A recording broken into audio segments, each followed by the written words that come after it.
Today I'm making picanha tacos. Not only picanha tacos, but yes, you heard me right. Picanha, because inside this Halo Prime 300 pellet smoker, which is a portable battery-powered pellet smoker, are picanha pellets. So I'm making picanha steak with pecan pellets. Picanha, and we're also turning them into tacos. This is going to be phenomenal. Now, the great people at Halo did send me this grill, but they don't get to see this video before I publish it, and they don't have any input in its content. So I hope you enjoy picanha tacos. Now, I'm also going to be making two of my favorite sauces that I think everyone should know how to make, and that is a chimichurri and an avocado crema. These are two sauces or condiments that everyone should have at all times. Everyone should have in their fridge at all times to top onto whatever they like. I've put chimichurri onto buttered noodles. I've put it onto salads. I've put it onto steaks. I've put it onto subs. I've put it on hot dogs. It goes on everything and it's phenomenal. Let's go make this stuff.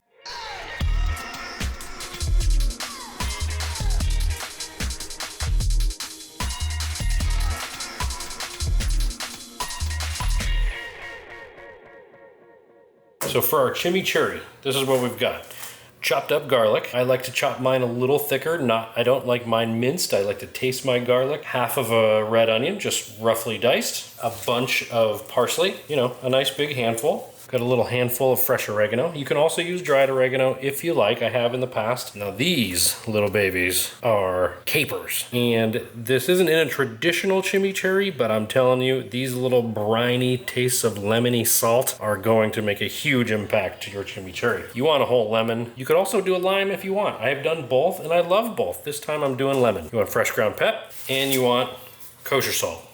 Half a cup of olive oil, and you're gonna want a couple tablespoons of red wine vinegar.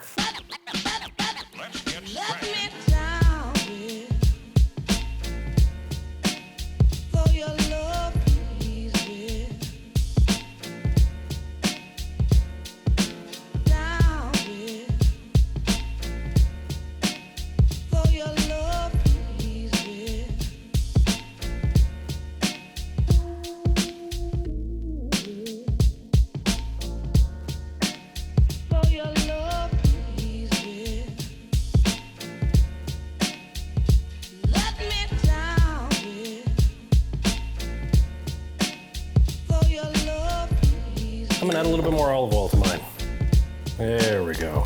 This is the way that I like to do it, but you can also just throw everything in the blender and make it creamy style.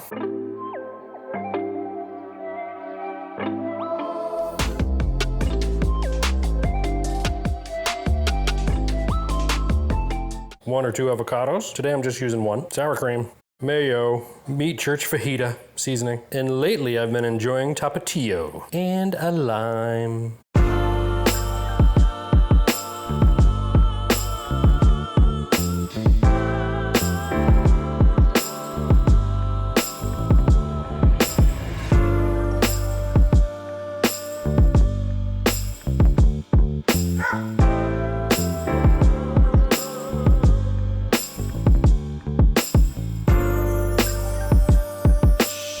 You ask your butcher to give you the entire roast or culotte or the entire picanha, you're probably gonna save about 15 to 20% depending on who your butcher is. A lot of times they'll trim it for you, so you gotta trim some of this silver skin off, dry it off with paper towels. Just slide your knife under that silver skin and just take it clean off, okay? Now, I never called them this, but I just watched Guga's video. I just used these as slicing points. I never actually called them the veins. So you got your first vein, your second vein, and your third vein. And I always just cut this one off, just like he did in his video, because it's a little bit tougher, but save that to make some burgers out of. Just throw it into your grind bag. I think we're just going to trim the top up just a bit, because this is what makes the picanha. So we don't want to get rid of all this good stuff up here. I'm also gonna pull this piece right off here. Throw that in my grind bag, then I'm gonna pull this piece off right here. I'm gonna pull that in my grind bag. Then this piece right here, also, we're just gonna slice that right off and that also goes right in your grind bag, and you're gonna make some great burgers with that. And I'm gonna cut these a little bit on the thicker side. They're usually cut with the grain, okay, but they're cut basically about an inch, inch and a half thick. So we're gonna start with this first vein, and we're gonna cut them just a little bit thicker than traditional. Some of these fat caps are a little too thick, so I'm just gonna shave it down.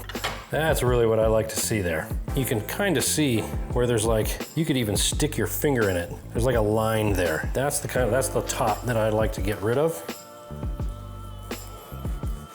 That is going to be beautiful. So we're gonna season these with our meat church fajita seasoning. Apply liberally.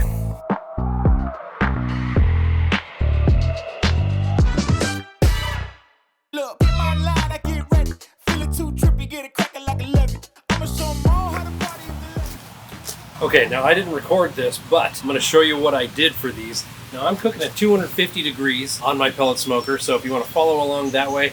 Now, like I said, I cut these a little bit thicker because I want them to cook a little bit slower than usual on the pellet grill. And then we're gonna sear them off at the end. But you can see what I did. Now there's actually specific skewers that you can get that are metal and they look really medieval. So you basically squeeze them into a U and then just drive the skewer right through them. I'm using the wood ones because those big metal ones won't actually fit on my grill. And then to help them stand up, because what I really want to happen is I want it to cook slow so that this fat cap melts and drips down the side of the meat. Doesn't that sound lovely? It's like one big picanha apparatus, and now we're gonna throw it on our pellet grill. I've been waiting on this moment my whole life. Yeah, give me my crown if it's just right. You make it look good. Watch yourself, huh? Yeah, you make it look good. Don't let it watch yourself, huh? Cause you make it look good. Now the people at Halo also sent me this awesome mobile cart that folds up and you can take it anywhere. If I had to say one thing about all the stuff that I have from them, it is extremely heavy duty and no corners were cut at all. It is a fantastic product. Watch this. Pull up with the top down. I'm not gonna go by a certain time. I'm gonna go by an internal temperature. So I wanna get these cooked to an internal temperature of around 110 degrees. And then I'm gonna take them off the skewers, and then I'm gonna crank up the heat to 500, and then we're gonna sear them off. All right, open up this damper, revealing the fire. These giant tongs are magnetic, and they stick right to the side of the table.